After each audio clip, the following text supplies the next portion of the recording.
On Saturday, the 3rd of August 2024, the last Australian rat at Tobruk, Thomas Page Pritchard, passed away at the age of 102. He was born in Portland, Victoria in 1921 and enlisted in the Australian Imperial Force in 1940, having lied about his age.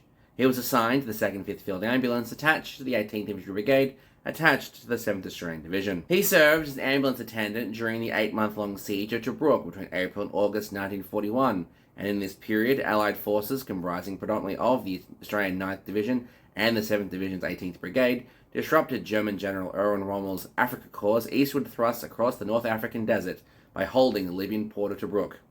This forced Rommel to ferry all supplies overland, while the rats could be reinforced by sea thanks to the Tobruk ferry. Pritchard and the other 14,000 Australians adopted the epithet rats following Lord Hawhaw's attempt to ridicule the defenders.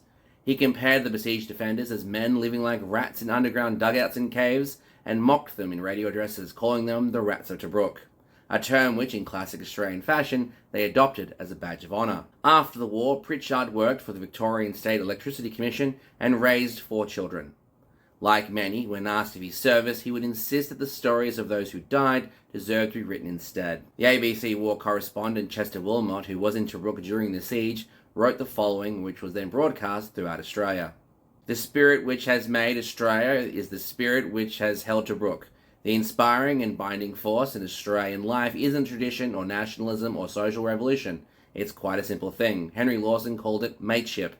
The spirit which makes men stick together. In Australia, by sticking together, men have defied drought, bushfire and flood. In Tobruk, they've scorned hardship, danger and death, because no digger would ever let his cobbers down. In Tobruk, for the first time in this war, the Germans were thrust back by a spirit that even tanks and dive bombers could not conquer.